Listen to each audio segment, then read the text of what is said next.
Hello WhatsApp सबैजना आरामै हुनुहुन्छ होला। अनि हाम्रो चाहिँ यता सलनालको छुट्टी सुरु भइसकेको छ। अनि त्यसपछि सबैजना साथीहरू चाहिँ आज मोराक्सानतिर घुम्न जाने रे भन्ने कुरा छ। अनि सो त्यही भएर म चाहिँ रेडी हुँदैछु है। बाहिर अलिक जाडो छ, त्यही भएर अहिले ज्याकेट लाउँदैछु। एन्ड साथीहरू पनि लगभग सबैजना रेडी भइसकेको स्थिति छ। अनि त्यसपछि अब हामी एकैछिनमा चाहिँ निस्किँदैछौँ सबैजना रेडी भएर। आई थिङ्क 8 देखि 10 जना जति साथीहरू हुन्छन् होला। अनि सबैजना भएर मौसम हल्का चिसो चिसो भएको भएर एकचोटि फेरि पहाड चढेर आउनु त भन्ने कुरा भएर चाहिँ मोराक्सान जाने तयारी हुँदैछ।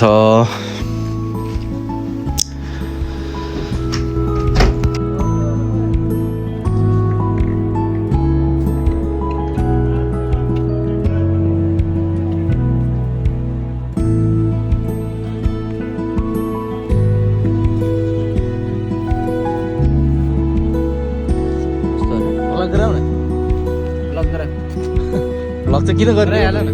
ब्लग चाहिँ किन गर्ने नि?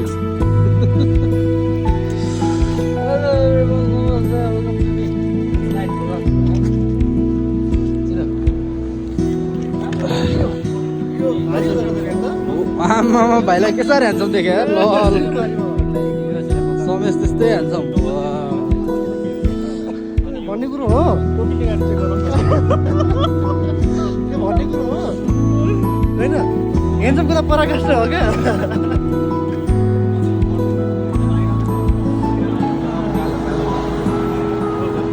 खतरा ह्यान्डसम देखाएको छ भाइलाई।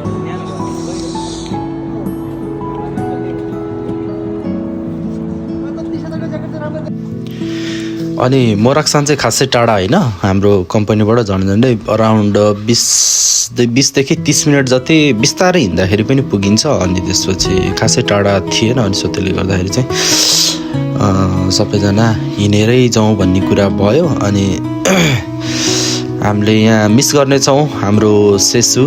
अनि त्यसपछि त्यसै गरेर हाम्रो अमीरलाई पनि मिस गर्नेछौँ। त्यसै गरेर हाम्रो प्रमेश दाई जो आज हुनुहुन्न, उहाँ पनि बाहिर साथीहरूसँग जानुभएको छ, उहाँहरूलाई पनि मिस गर्नेछौँ। सो 3 जना बाहेक अरू सबै साथीहरू हाम्रो यता रुमको सबैजना साथीहरू भेला भएर। अनि त्यसपछि हाम्रो उमेश साथीको दाई पनि भइसिन्छ। अनि उमेश साथीको फेरि अर्को साथी, अनि साथीको पनि साथी है। अनि सो त्यतिजना अराउन्ड कति 10 जना जति छौँ हामी। 10 जना जति भएर चाहिँ हिँडेको। अनि हामीले मिस गर्नेछौँ सेसु, समीर र प्रमेश दाईलाई। अर्को ब्लगमा अर्कोचोटिको ट्रेकिङमा चाहिँ अभियसली सँगै जानुपर्ने हुन्छ सबैजना साथीहरूसँग।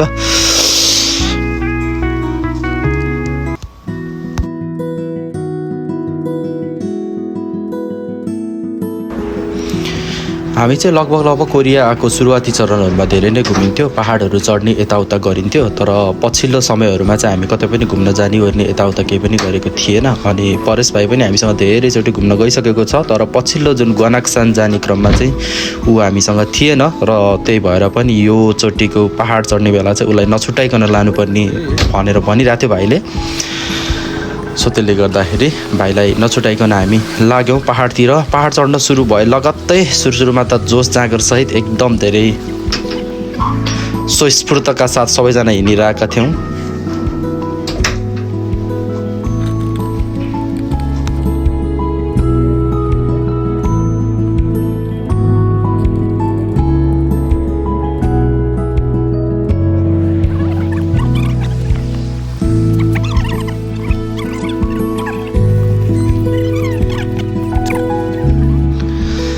पहाड चढ्न सुरु गरेको केही समयमा नै हामी लगभग थाकिसकेका थियौँ। धेरै समयको अन्तरालसम्म हामी कतै पनि नगएको। अनि त्यसपछि खालि कम्पनीको काम र यता रुममा बस्ने बाहेक अरू खासै केही पनि गरेको थिएन नि त। कतै जाने अनि यताउता केही पनि थिएन। सो त्यसले गर्दाखेरि हाम्रो हिँड्ने बानी अनि पहाडहरूतिर चढ्ने बानी त्यस्तो टाइपको चाहिँ लाइक लिटरली हामीले बिर्सिसकेर त्यो हाम्रो गइसकेको थियो, बानी गइसकेको थियो त्यस्तो टाइपको भनौँ न। अनि सो त्यसले गर्दाखेरि सबैजनालाई गाह्रो भइरहेको थियो। अनि तैपनि हामी चढ्न चाहिँ चढिरहेका थियौँ। अनि जाने बेलामा त यस्तो छ, फर्किँदाखेरि के हालत हुन्छ होला भनेर इमेजिन गरिरहेका थियौँ हामी।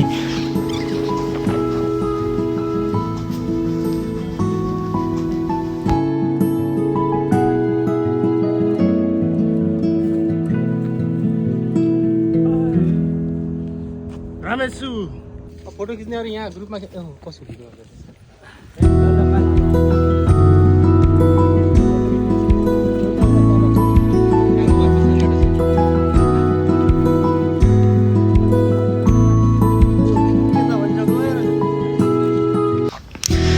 कामको दौरानमा जतिसुकै व्यस्त भए तापनि यसो कहिलेकाहीँ फुर्सदको समयमा यसरी नै साथीहरूसँग पहाड चढेर अनि प्रकृतिको मनोरम दृश्यहरूलाई निहालेर एउटा एडभेन्चर गर्नुको ट्रेकिङ गर्नुको मजा नै छुट्टै भइरहेको थियो।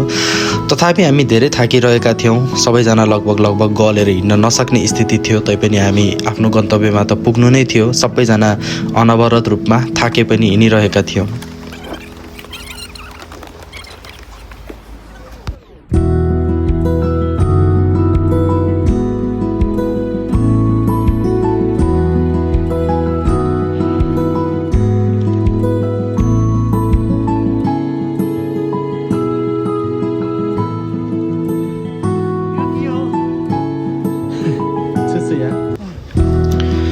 र फाइनल्ली झन्डै 20-30 मिनटको अनवरत हिँडाइपछि हामी लगभग गन्तव्यको एकदमै धेरै करिब नजिक थियौँ र त्यहाँबाट हामीले जुन दृश्य देखिरहेका थियौँ त्यो एकदमै धेरै राम्रो अनि त्यसपछि एकदम मनमोहक थियो। बाइ द वे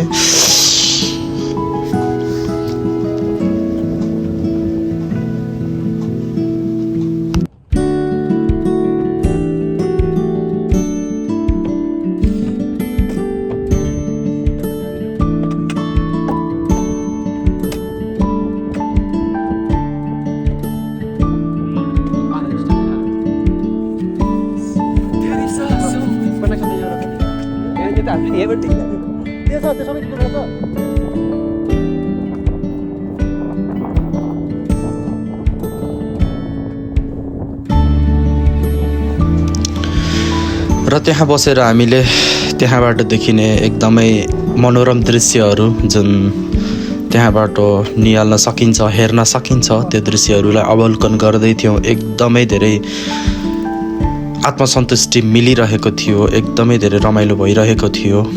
अनि साथी सुजलले ड्रोन पनि लगेको थियो अनि ड्रोनलाई उसले आकाशमा उडाउँदै थियो। यस्तो लाग्दै थियो त्यो आकाशमा उडिरहेको ड्रोनसँगै हाम्रा कैयौँ दुःख कष्ट अनि पीडाहरूलाई त्यसरी नै उडाउन पाए कति आनन्द हुन्थ्यो होला।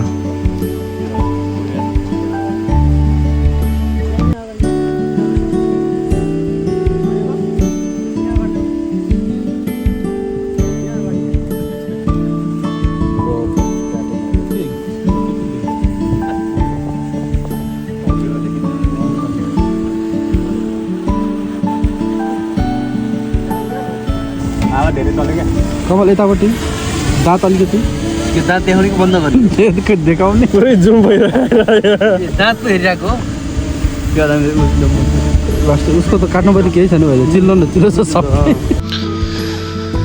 र त्यहाँ बसेर एकैछिन त्यो तलको भ्यूहरू अनि सबै कुरा हेरिसकेपछि त्यहाँ एकछिन बसिसकेपछि फोटोहरू धेरै कैद गरिसकेपछि हामी चाहिँ फर्किने तर्खरमा लाग्यौँ। फर्किँदै थियौँ हामी।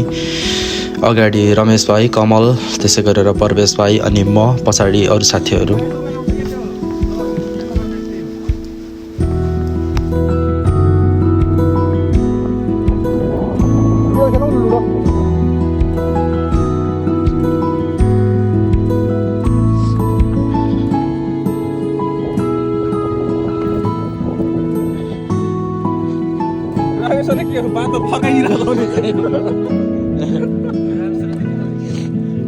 अघि त्यतैबाट हो त्यताबाट नि आयो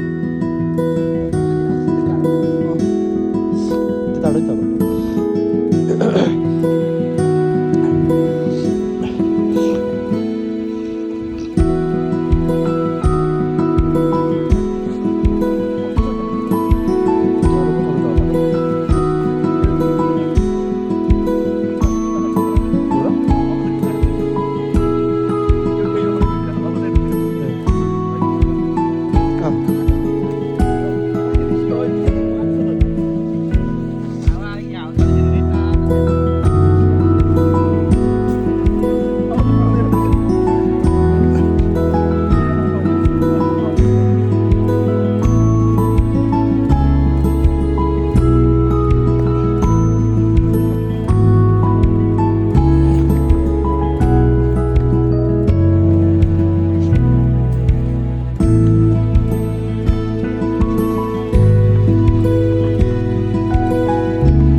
फर्किँदाखेरि सब पहाड चढेका केटाहरू पहाडतिर केटाहरू खुर्र कुद्दै झर्छ केटाहरू म यता समान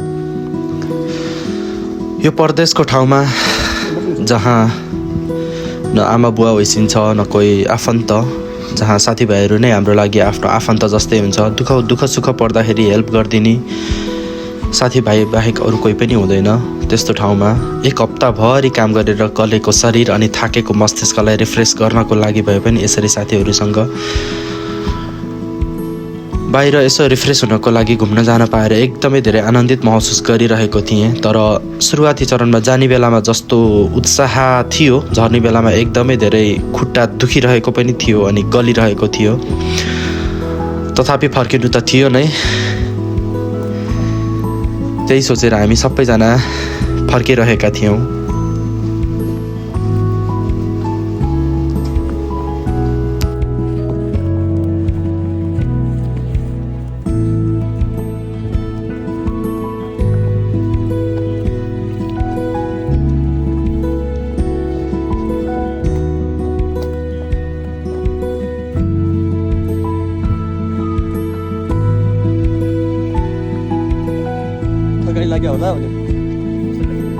थकाइ लाग्यो होला